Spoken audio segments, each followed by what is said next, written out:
qu'est-ce que tu penses? On devrait tout enregistrer ce soir? On commence à avoir des réponses, donc peut-être... Pardon. Moi, qu'est-ce que je vais faire? Je vais juste faire ma face sur l'écran. Je ferai pour ça? Oui. Quand vous lisez, on va le pouvoir, mais quand... Tout le monde est d'accord avec ça? Mm-hmm. Oui. OK. Donc, je vais enlever le view,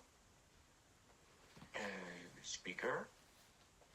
Donc, ça va faire que celui qui parle. Et je vais t'avertir maintenant, c'est pas beaucoup en avant, mais Denise, tu vas lire 47, 1 à 6. Genèse 47, 1 à 6.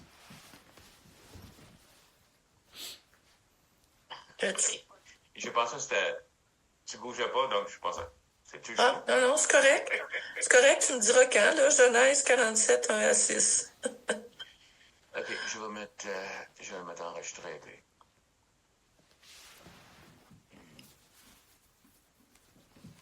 Recording in progress.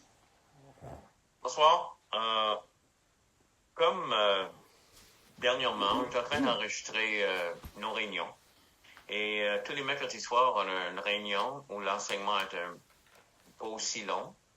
Mais c'est un peu la même chose que le dimanche. On est en train de glaner et regarder qu'est-ce que Dieu nous parle à travers ces chapitres qu'on regarde. Puis, le livre dans lequel on est le mercredi soir, c'est Genèse.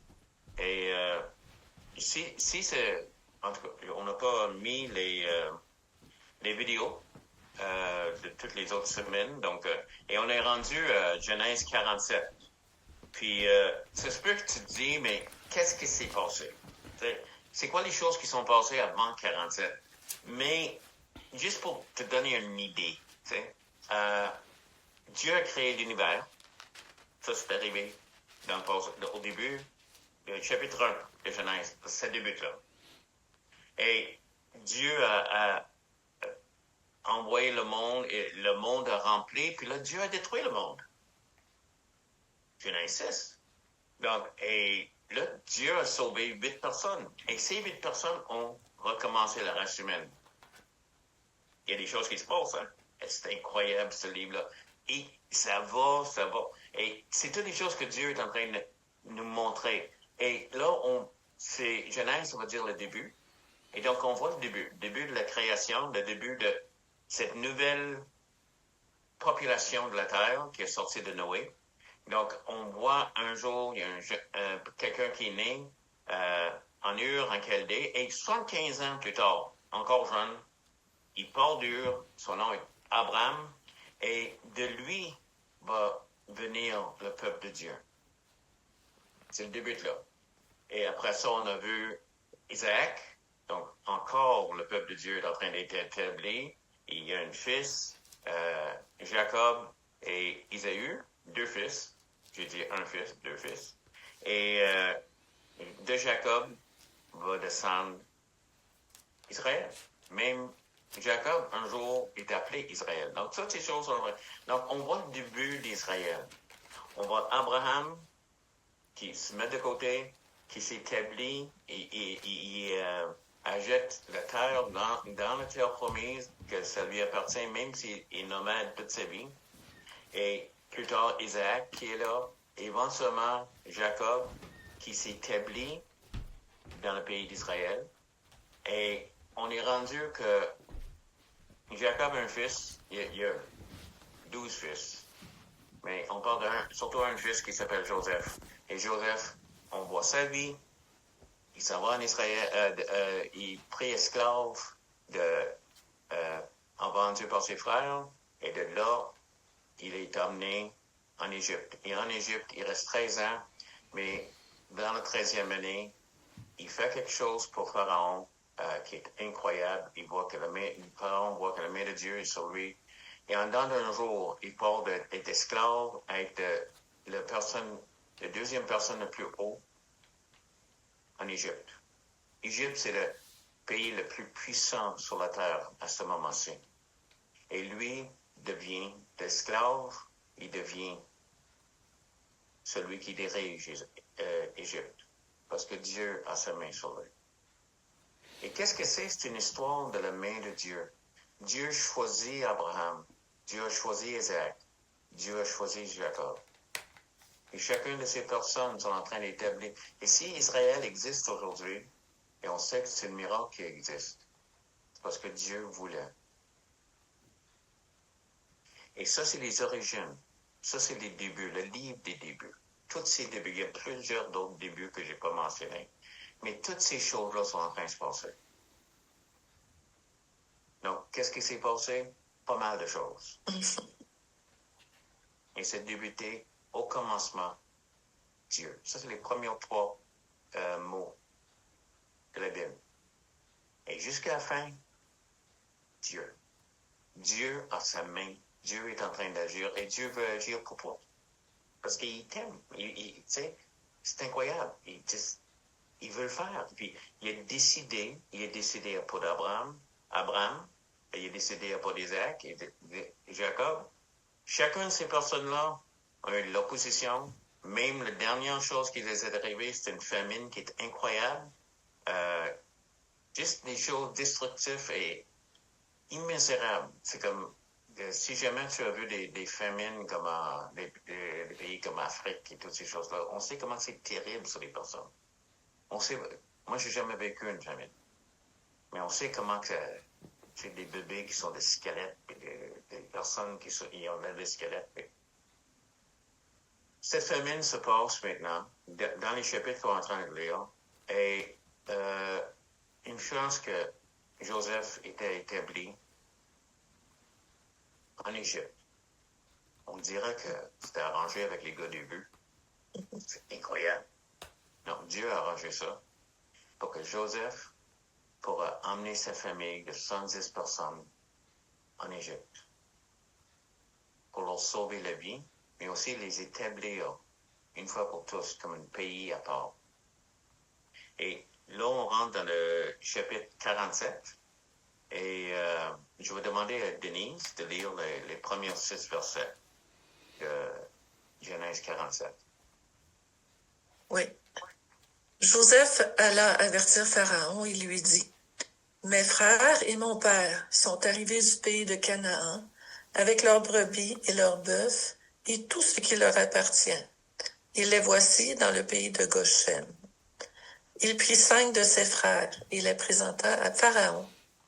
Pharaon leur dit, « Quelle est votre occupation? » Ils répondirent à Pharaon, « Tes serviteurs sont bergers, comme l'étaient nos pères. » Ils dirent encore à Pharaon, « Nous sommes venus pour séjourner dans le pays, parce qu'il n'y a plus de pâturage pour les brebis de tes serviteurs, car la famine s'appesantit sur le pays de Canaan. Permets donc à tes serviteurs d'habiter au pays de Goshen. » Pharaon dit à Joseph, « Ton père et tes frères sont venus auprès de toi. Le pays d'Égypte est devant toi. Établis ton père et tes frères dans la meilleure partie du pays, qu'ils habitent dans le pays de Goshen. Et, si tu trouves parmi eux des hommes capables, mets-les à la tête de mes troupeaux. » Je vais te demander que tu lis les prochaines jusqu'à 11, s'il vous plaît. Okay. Joseph fit venir Jacob, son père, et le présenta à Pharaon. Et Jacob bénit Pharaon. Pharaon dit à Jacob, « Quel est le nombre de jours des années de ta vie? » Jacob répondit à Pharaon, « Les jours des années de mon pèlerinage sont de 130 ans. Les jours des années de ma vie ont été peu nombreux et mauvais. » Et j'ai perdu ce sera pas long. Les jours des années de ma vie ont été peu nombreux et mauvais, et ils n'ont point atteint les jours des années de la vie de mes pères durant leur pèlerinage. Jacob bénit encore Pharaon et se retira de devant Pharaon. Joseph établit son père et ses frères et leur donna une propriété dans le pays d'Égypte, dans la meilleure partie du pays, dans la contrée de Ramsès, comme Pharaon l'avait ordonné. Seigneur, encore, qu'est-ce que ça a à faire avec nous, Seigneur? Qu'est-ce que tu veux dire à ton peuple aujourd'hui, à travers cette histoire que tu as décidé qui sera dans ta parole? tu as choisi certaines histoires, certaines vérités qui étaient tellement importantes pour qu'on sache dans toute l'histoire du monde entier, Seigneur. Tu as décidé que cette histoire, ce chapitre sera là. Et en lisant, nous, l'Église d'aujourd'hui, nous, les chrétiens d'aujourd'hui, et même les personnes qui ne te connaissent pas pourront recevoir. Aide-moi, nous, à comprendre un peu plus, parce que je ne sais pas si on va jamais tout comprendre. Mais encore plus, Seigneur, que cette merveille de qui est ta parole et la merveille de ces histoires de ta main, agissant. Et on se voit ici que tu as décidé qu'Israël sera établi. Amen. Wow. Donc, qu'est-ce qu'on est en train de voir? C'est encore, on avance. Donc, 47, c'est... Ils sont arrivés en Égypte. OK. Et des fois, je lis un chapitre, puis je dis, OK, c'est comme, yep, ils sont là. Mais, je suis un prédicateur. Je suis un enseignant. Comment ça?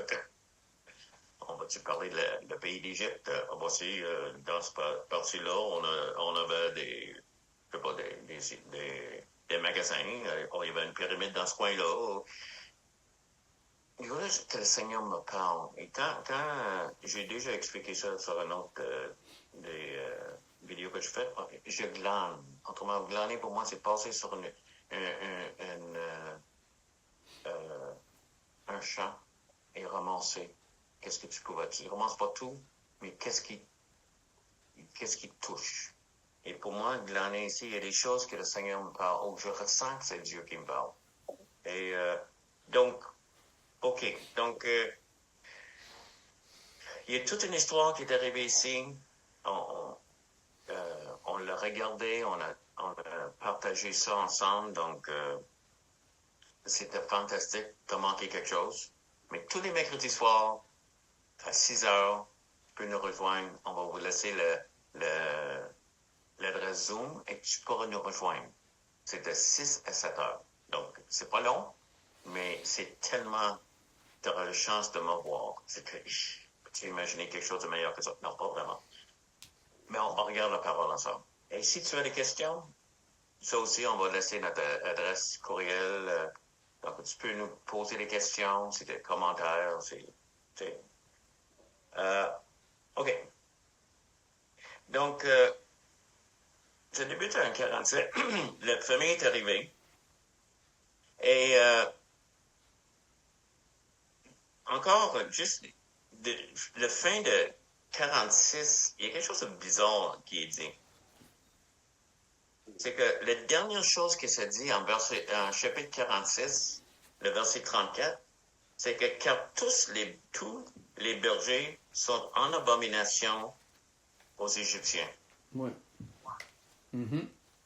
Et la chose est, c'est que Joseph donne l'instruction à ses frères. Dis à Pharaon, t'es des bergers.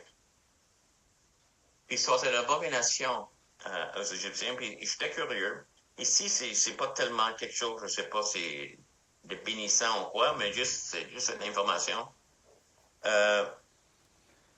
C'est là que la plupart ou beaucoup de le régime égyptien, c'était végétarien. Qu'ils mangeaient peu de viande. Et même si je ne sais pas s'ils mangeaient du tout, mais plus tard, Pharaon va demander que les frères de Joseph s'occupent de ses troupeaux. Donc, il y avait une certaine... il y avait de la viande. Je ne sais pas jusqu'où. Mais quand ils ont vérifié des momies, les pharaons qui étaient mis en momie, les tombes, ils ont regardé les cheveux, ils appellent ça... ils ont regardé les isotopes. J'espère que je dis la même chose. So, protein isotopes. Donc, des isotopes, ça se dit-tu en français, ça? Oui, isotope. OK. Isotopes de protéines des cheveux des momies. Et eux autres, ils disaient que ça se correspond à ceux des végétariens modernes européens. Mais c'est probablement pour ça. Et juste que s'il y avait un peu de viande, c'était pas l'enfance de leur régime. Et de voir un peuple que pour eux, de manger, de garder des brebis, de manger des brebis, utiliser des brebis, c'est pour ça que c'est une abomination. Ça, c'est la conclusion qui est faite pour ça. En regardant. Parce que les gens se demandaient pourquoi une abomination. Donc, les Égyptiens étaient ça. Et voici un peuple qui arrive. Ils sont bergers. 70, ils vont envahir une partie du pays. Donc, les choses qu'il est en train de faire, et j'ai dit ça la dernière fois, je voulais juste le souligner. Dieu sait qu'est-ce qu'il fait. Si c'est ça qui sont de l'abomination, et juste parce qu'ils sont bergers, puis ils demeurent bergers, ils demeurent bergers en Égypte, ils vont rester séparés. Et c'était important pour Dieu qu'ils se mêlent pas trop. La vérité, parce que les dieux égyptiens, si tu connais un peu dans l'histoire, sont complètement contraires à qui est le Dieu, le vrai Dieu. Donc, juste le fait qu'il soit abomination, je crois que Dieu est en train de protéger la vérité qui a déjà pris le temps de mettre, de donner, d'implanter dans son peuple. Il ne voulait pas que ce soit détruit. Et oublie pas, encore, j'ai dit ça la semaine dernière, le peuple est très jeune dans la connaissance de Dieu. Donc, Dieu les envoie dans un pays où ils vont être une abomination d'une certaine façon, mais en même temps, Joseph a sauvé le pays. Lui est un Hébreu aussi. Lui aussi est un Juif d'une famille de bergers. Donc, ça leur protège pendant un bout de temps. Bon, ça change plus tard, mais en tout cas. Il y a différentes choses encore qui me frappent.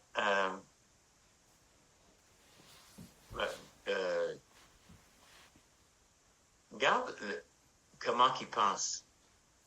Verset 4 dit, « Nous sommes venus pour séjourner dans le pays. » Séjourner? Comment il va avoir une fin, ça? On est ici pour un petit peu de temps. Pour un peu de temps. Pour un temps. Je demande si les Juifs qui étaient rendus esclaves 400 ans plus tard pensent à la même. Mais c'était à la fois d'une certaine façon, de la manière, voici que, OK, on est ici, mais c'est pas éternel. Et c'était pas éternel. Même 400 ans, c'est pas éternel. Il y a des choses qui t'arrivent dans la vie. Des choses qui m'arrivent. Ces moments ne sont pas éternels. On séjourne sur la terre. On est en train de passer, puis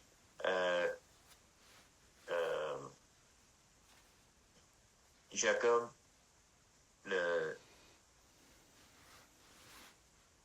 il dit, Pharaon dit à Jacob, verset 8, c'est que quel est le nombre de Dis à Joseph. À Jacob. Ah, Jacob, OK. Verset 8? Oui, verset 8. Quel est le nombre des jours, des années de ta vie? Et Jacob a dit à Pharaon, les jours des années de mon pèlerinage. C'est le concept qu'il a, lui. Et on voit la même chose en... peut-être Glenn peut lire en hébreu. 11, 14 à 16.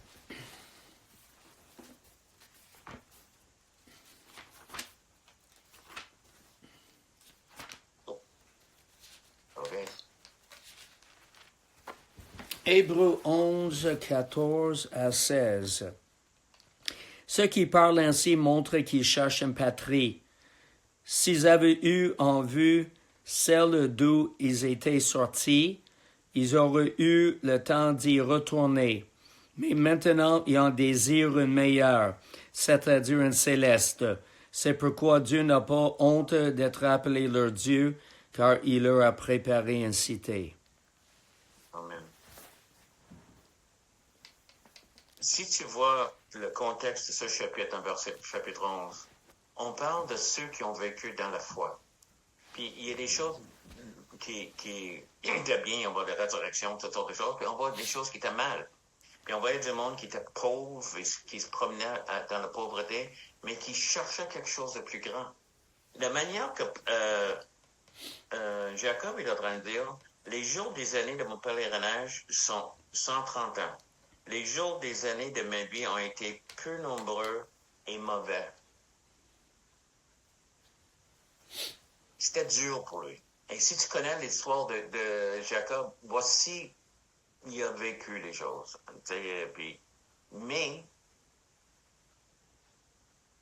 c'est un pèlerinage. Et je sais où je vais.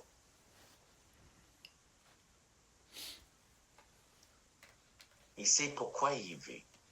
Maintenant, Isaac n'était pas pareil. On ne voit pas tous ces problèmes.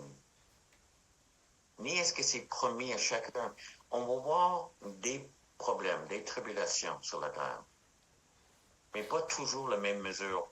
Mais pendant qu'on y pense, on parlait tantôt de qu'est-ce qui se passe en Iran.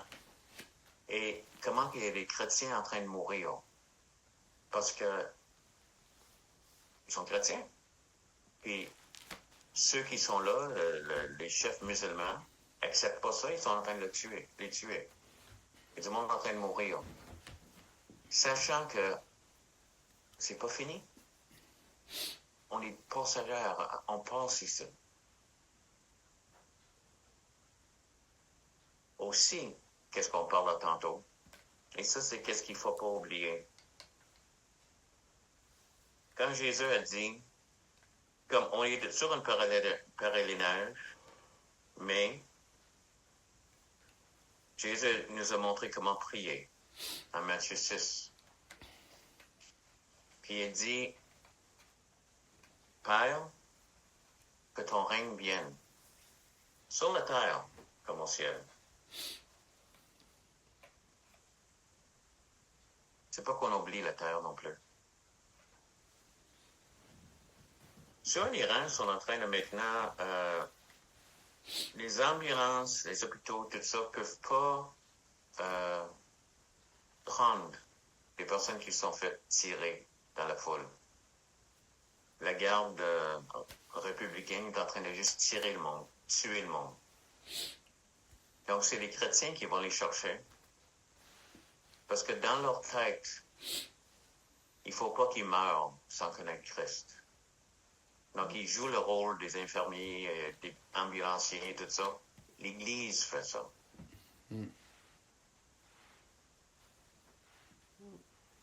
Des fois, parce qu'on est en pèlerinage, on oublie le monde qui est autour de nous. On parle d'un homme aujourd'hui qui a vécu quelque chose de dur, mais il écrit des livres, puis il fait du porte en porte en train de parler aux gens afin qu'ils ne vivent pas la même chose que lui. Il fait un impact. Il y a d'autres personnes qui le nourrissent. Il y a d'autres personnes qui... Il y a une chose qu'on devra utiliser, la plus grande puissance qu'on a, c'est nos votes.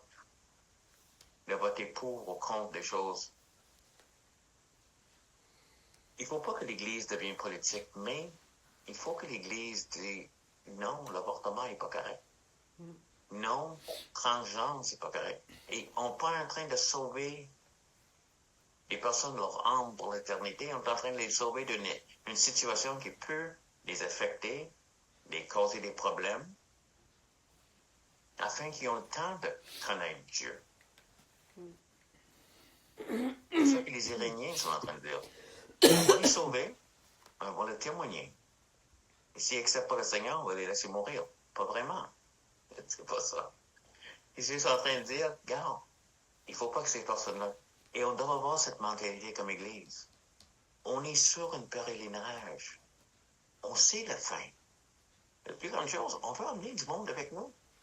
Et j'aimerais ça que les bébés arrêtent de mourir dans le ventre de leur mère et dire qu'il y a il y a des options, qu'on établit des options. J'aimerais ça que des petits gars et des filles ne seraient pas mutilés pour leur vie, en train de regretter. Il y a tellement de monde, ceux qui sont detransitioning. Il y a un mouvement de ça. Ils ne veulent plus être mais ils sont collés.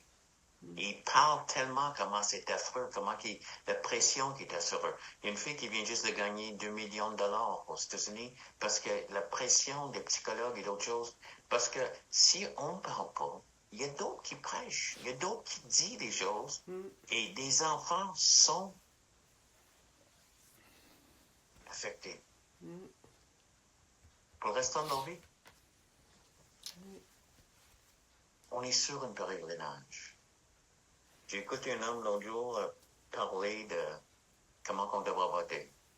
Et comment il était un peu frustré dans ces affaires, puis qu'est-ce que est en train d'arriver avec le gouvernement qui était sur Facebook. Il y a un pasteur qui a dit, baisse donc un peu.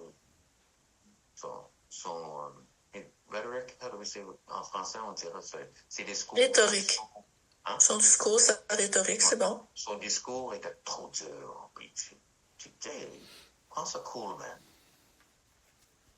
Il dit, depuis que j'ai eu mes 80 ans, là, je laisse les choses aller. Il me faisait penser tellement à Deuxième Roi où Ézéchias, Dieu a dit, tes fils vont être pris pour être des eunuques à Babylone. Israël va tout perdre. Et la réponse d'Ézéchias, c'était, le message est bon. C'est pas durant mon temps. Ça va être après que je suis mort. C'est notre temps. Les personnes autour de nous, on est là pour ça. Pendant que nous sommes en train de passer dans ce monde, il faut l'affecter.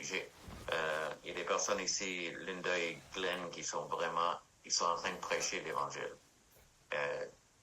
Je pense que les chrétiens devraient utiliser, comme je dis l'autre jour, étudier, savoir de plus en plus. Je regrette, comme pasteur, de ne pas avoir été plus impliqué dans certaines choses. Parce que il ne faut pas que ce monde meure avant qu'ils aient une chance de connaître Jésus.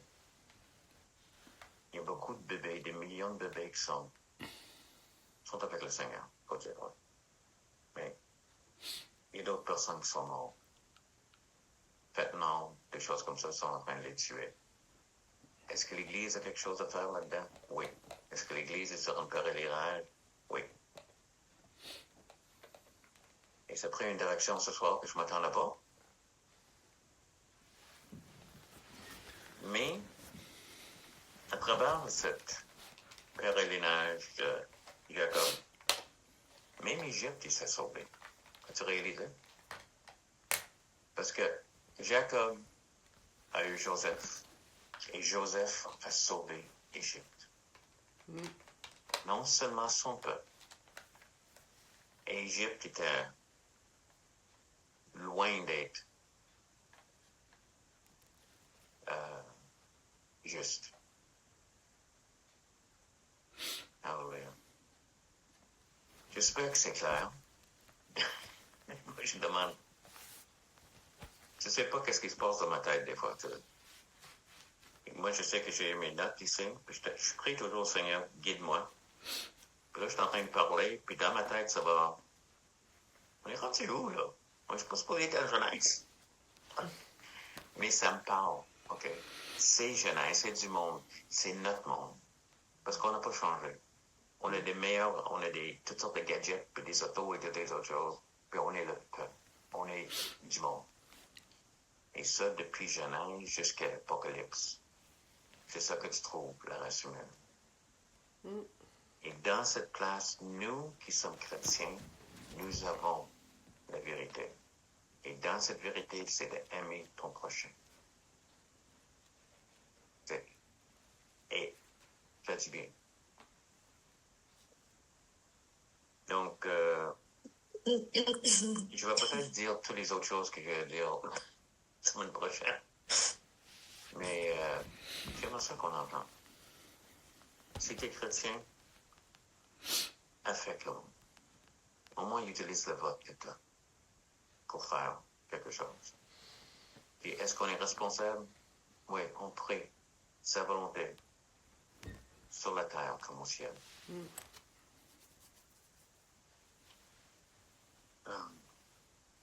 Et je prends plus de temps que d'habitude ce soir parce que d'habitude ne sont pas aussi longs. Mais les chrétiens ont arrêté l'esclavage. Les chrétiens ont sorti beaucoup de... Souvent, c'était les chrétiens quand même ont débuté des choses comme le Red Cross. Il y a une raison pourquoi c'est la croix rouge. Les chrétiens ont affecté le monde. Les chrétiens devraient encore affecter le monde.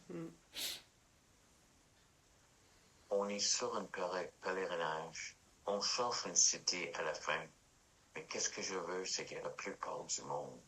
C'est le plus gros nombre de personnes viennent avec nous. Et pour ça, il faut qu'ils restent en vie.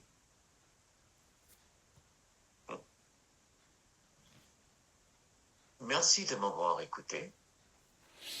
Seigneur, que tu peux faire quelque chose avec tout ça. Et surtout, que tu peux te révéler. Jésus, tu es mort. Tu as payé le prix sur la croix de Calvaire qu'on peut être sauvé. Et tu as dit, c'est pour tout le monde qui veut croire. Tout le monde. Tu leur donneras la vie éternelle. Tu pardonneras leurs péchés. Tous ceux qui croient. Et nous, tu nous as donné un but comme Église, d'être le pilier de la vérité, puis aussi une lumière dans le monde. Amen. Merci encore de m'avoir écouté et, comme j'ai dit, viens nous rejoindre mercredi prochain ou dimanche matin à 10h.